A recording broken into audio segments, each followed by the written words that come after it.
Hi, I'm Pastor Steve Talmage at Love of Christ Lutheran Church in Mesa, Arizona. Each week, Pastor Nanette Christofferson or I try to provide a brief introduction to two of the assigned Bible readings.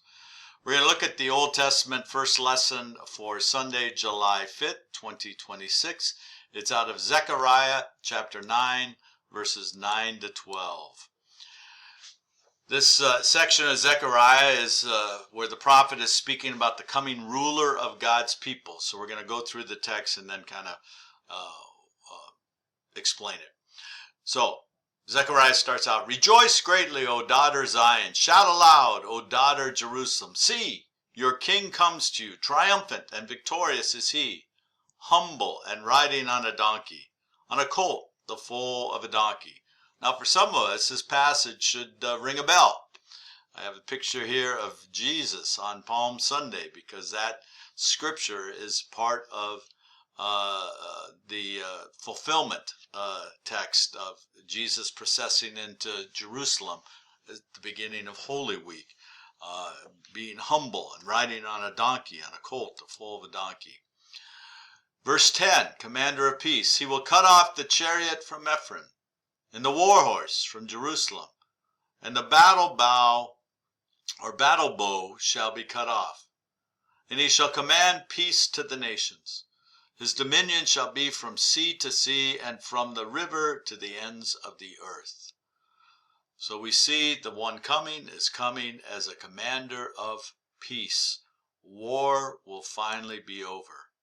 Verses 11 to 12, as for you also, because of the blood of my covenant with you, I will set your prisoners free from the waterless pit. Return to your stronghold, O prisoners of hope. Today, I declare that I will restore to you double. So, let's context this. Let's unpack this a little bit. What's going on? 587, 586 BC, or before Common Era. Many of you know this from previous lessons.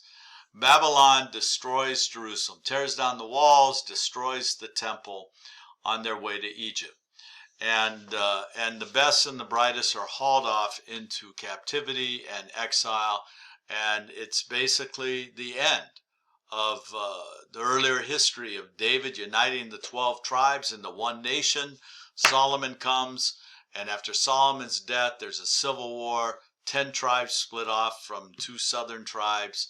And then Assyria takes the 10 tribes of the north out into exile. And then finally Babylon conquers the Assyrians, and the Babylonians march on their way to Egypt, and they take Jerusalem down. There's a real cost as you look at human history, and whenever there's war, whenever one empire or one nation invades another, as we're seeing right now in Ukraine, what we're seeing in Lebanon, and between Israel and Iran and U.S. and Iran, there's a great human cost. It's not just soldiers fighting soldiers. So an imperfect analogy of what it must have been like for the Israelites when they are being taken away and they're seeing their beloved city of God destroyed by the Babylonians. It's like a mass refugee migration and refugee camps in recent years, which we have sadly grown too familiar with. So put yourself into that context. Imagine losing your home, community, place of worship, and then forcibly, not voluntarily, but forcibly being directed to a place where you don't know the language, the customs, the food, where a different religion is practiced, wondering where you will live and if you will ever be able to come home again. If you know any Native Americans, I invite you to hear about their people's history. Sadly, many of them are linked to ancestors who were forced off their land, sent off to other parts of this country, and had to live on reservations that weren't a part of their culture or part of their history. Talk to anybody who's African American and ask about their ancestors, and you might hear stories of how their ancestors came to America. There are approximately 117.8 million people forcibly displaced today. Across this globe, 117.8 million people were not voluntarily leaving where they lived. They were forced off the land, forced out of their homes. And most of that was because of war, or because of hunger, or disease. Babylon falls to Persia, so history tells us that no empire lasts forever. As we celebrate this weekend the 250th anniversary of the founding of America, even that was a process of the Declaration didn't all get signed on July 4th, 1776.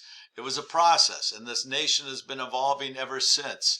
And we've had civil war, we've had world wars. We have no guarantee that America will continue to exist 250 more years. Human history would indicate more than likely that may not happen. Because here Babylon, this great nation in the Middle East, falls to Persia. After Persia comes the Greeks. After the Greeks comes the Romans. And so on and so on and so on. So in 539, Babylon falls to Persia, and one of the first acts of the Persian king Cyrus was to proclaim all exiles could return to their homelands if they desired to return. So out of this come our biblical books in the Old Testament, Ezra and Nehemiah. They are prophets who are raised up to speak to this time in the life of Israel of returning, of going back and rebuilding. Many have been living in exile for almost 50 years, so not all of them wanted to go back. Children and grandchildren were raised with no memory, no history in the Promised Land. 50,000 Jewish exiles initially chose to return to Jerusalem and rebuild the walls and eventually the temple. It is during this time that the tension between the Samaritans and the Jewish population start to build. There's a challenge to this restart back in Jerusalem. First, their hostile neighboring communities, the Samaritans and others, aren't eager to have all these returning exiles come into a territory that many of them have probably taken over and begun to establish themselves. There's internal struggles over why exile happened and how to prevent it in the future. Many have married foreign-born spouses. They have children, and they were not deemed Jewish enough and had restrictions placed on them because it was the belief that being married to foreign spouses led to the practice of worshiping other gods. And so therefore we had to restart everything. And that meant we got to divorce our spouses who aren't Jewish and straighten everything out accordingly. The fear of outside religions and cultures led to development of the Pharisees. The Pharisees are the keepers of tradition, the purifiers of the religion. So as this reestablishment takes place, as the people are resettling into the land, we read that there's a 16-year shutdown, that construction stops, that the rebuilding project is on hold. And that leads to despair. It's like, how are we ever going to reclaim the blessing of God if we can't get the temple rebuilt, if we can't establish our wall of defense by protecting the city of God? And questions are raised, why did this shutdown happen? Well, there was political sabotage. As we mentioned, there were outside communities of people who weren't eager to have the Jewish people return to their land. Then there were legal injunctions from the Persian crown, recognizing, yes, we gave you permission to go back to the lands that you came from, but remember, we are the dominant power here, and so there are responsibilities and obligations for the privilege for you to go back to your homeland. And then there was internal financial self-interest and apathy. People started to get a little comfortable. They started to think, well, we can get back to this land. We can establish our fields and our businesses. Oh, we don't need to worry so much about getting the temple built or the walls built as long as we're taking care of ourselves. So Zechariah comes and he lifts up A new leader is coming. The promised Messiah, a descendant of David, in order to rally the people back on the path that God has called them to live, to be the people that God has intended them to be. But this Messiah comes, as we record, he comes in humility. He rides a donkey, not a stallion. He's not coming as a military general fresh from the fields of war. He rides a donkey, the symbol of peace. He'll bring an end to weapons of destruction, chariots and war horses. You and I know right now the high cost whenever we engage in war. This recent battle with Iran, over $100 billion. And the depletion of stockpiles of weapons that we know will cost billions more to replace. He will evoke global peace. Notice that peace isn't just for the Jewish people in that particular area of Jerusalem. This Messiah is going to bring a peace that is global.